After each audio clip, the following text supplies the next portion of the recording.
Algoritma trap. Algoritma menghilangkan keunikanmu. Setiap pagi, hal yang pertama kita lakukan pasti bukan lagi bercermin di depan kaca, tapi bercermin di depan layar handphone. Padahal keduanya tuh sama-sama bercermin, tapi hasilnya beda banget. Ibaratnya nih, kalau kita bercermin di depan kaca, cermin ini tuh nunjukin siapa diri kita yang sebenarnya.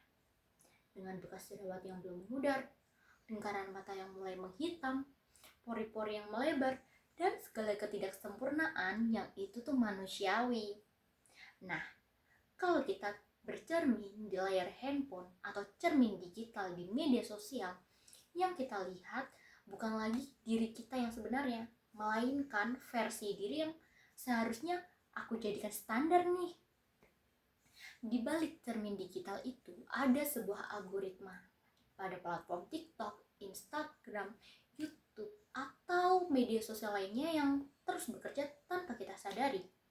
Algoritma tuh kerjanya simpel banget. Dia nunjukin apa yang sering kita lihat, apa yang sering kita cari, apa yang sering kita komen, share, like. Kalau dipikir-pikir gak masalah kan?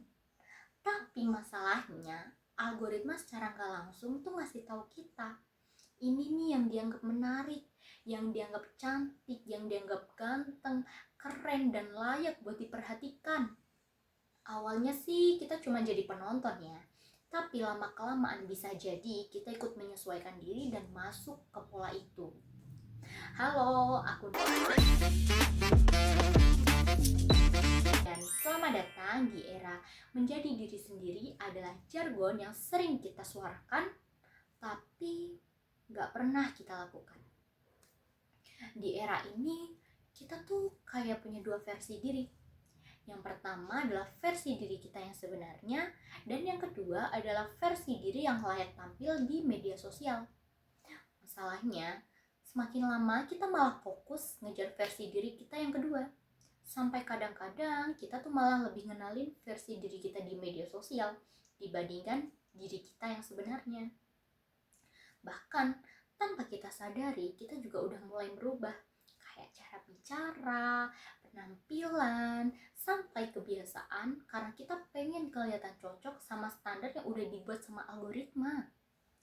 Misalnya nih, kalau kita sering ngeliatin konten orang yang make up atau konten orang yang make upnya tuh super duper flawless, terus kulitnya mulus tanpa celah, terus kayak seakan-akan gak punya pori-pori. Ada juga kebiasaan belanja yang kelihatannya normal padahal itu udah boros, beli ini beli itu.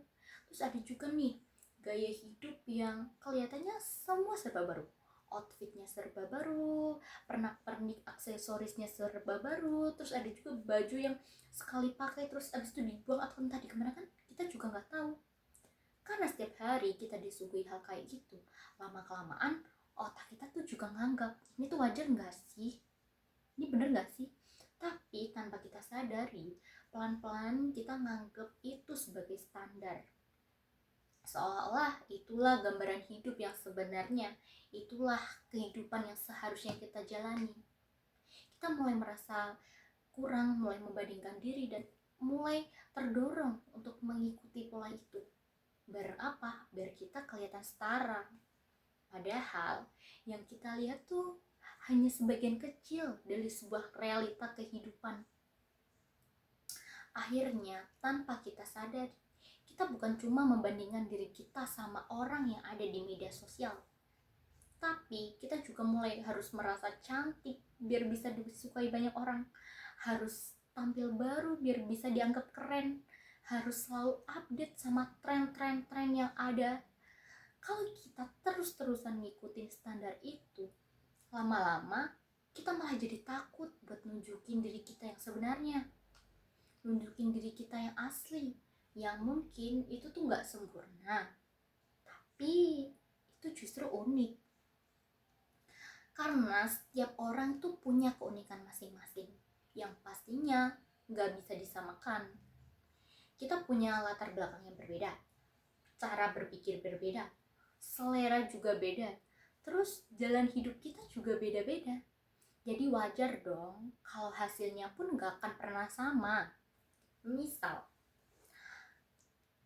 karena kita fokus sama standar-standar yang beragam itu, kita tuh malah lupa karena sebuah perbedaan itu tidak selalu harus kita perbaiki. Yang pada akhirnya tanpa kita sadari, kita tuh malah membuat aturan untuk diri kita sendiri. Menentukan mana nih yang bagus dan layak ditampilkan, mana nih yang harus disembunyikan. Hal-hal yang dulu dari ciri khas kita kayak cara bicara, selera, gaya, bahkan kepribadian, pelan-pelan tuh udah kita ubah supaya kita bisa masuk ke standar itu. Sampai di suatu titik kita tuh sadar, kita bukan lagi menyesuaikan diri kita, tapi kita menghapus bagian dari kita. Padahal ironisnya, dalam proses itu, kita justru sedang menghilangkan keunikan yang bikin kita beda dengan orang lain. Dan ketika semua orang berusaha menjadi versi yang sama, yang benar-benar hilang itu bukan cuma keaslian diri, tapi juga identitas diri kita. Dan disinilah semuanya berdampak ke diri kita. Bukan cuma cara kita memandang orang lain, tapi cara kita melihat diri kita sendiri. Yang mana disitulah akan muncul sebuah penyakit yang pelan-pelan pada diri kita. Kalau kata orang-orang sih, sesuatu yang kalau dibahas gak ada habisnya, tapi kalau ditelaah lebih dalam itu gak ada jalan keluarnya. Yap, benar banget, insecure. Yaitu perasaan cemas, ragu, atau kurang percaya diri yang membuat seseorang tuh merasa tidak aman.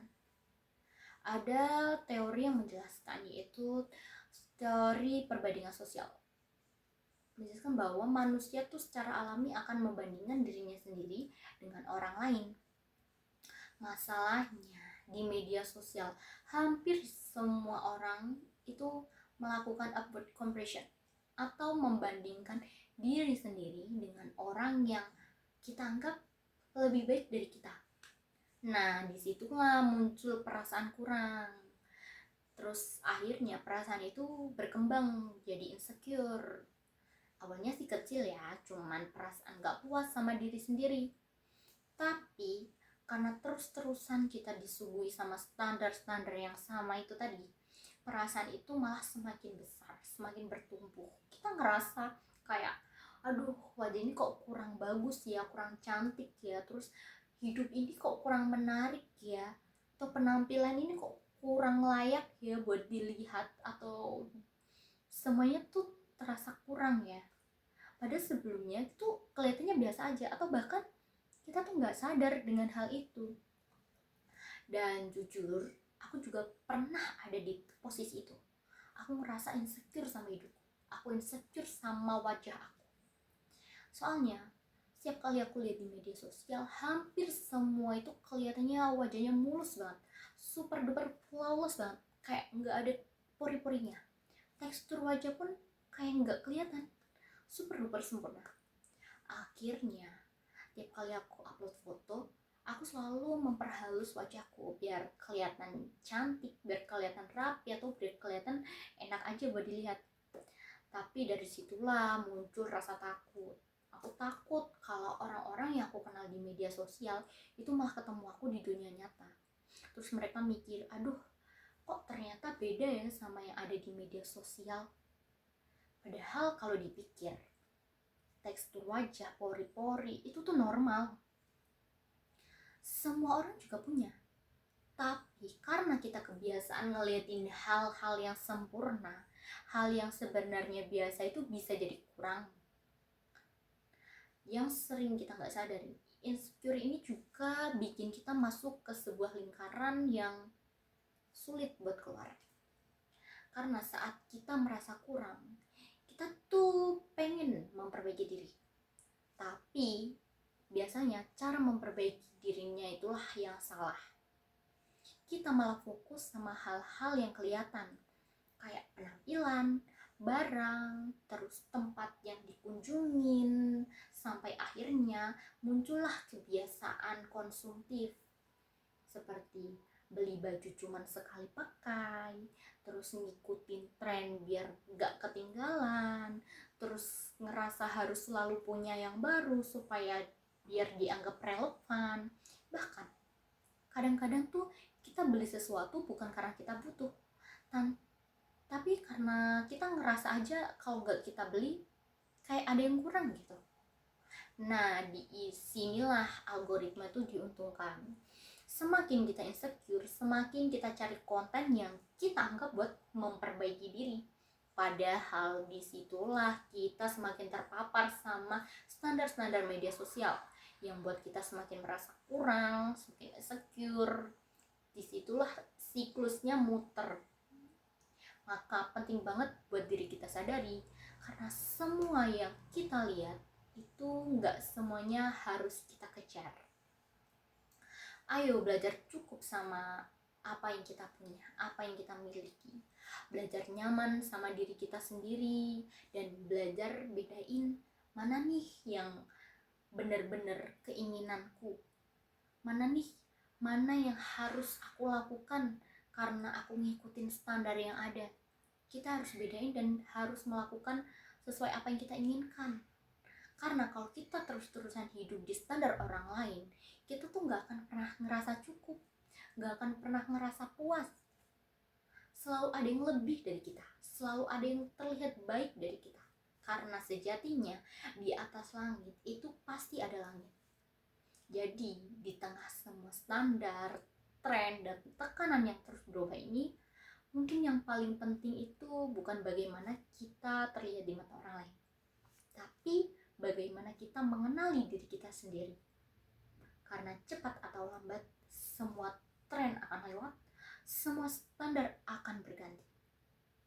Jadi sebelum kita melangkah jauh ke arah yang sebenarnya kita juga gak tahu arahnya kemana, mungkin kita perlu berhenti dan kita tanya pada diri kita sendiri, apakah benar ini adalah diriku sesuai dengan keinginanku, tanpa paksaan, tanpa ngikutin standar-standar yang ada. Karena pada akhirnya yang paling berharga itu bukan menjadi versi terbaik menurut algoritma, tapi menjadi versi paling jujur dari diri kita sendiri. Aku Naswalia Fitriani, terima kasih sudah menonton dan bye-bye.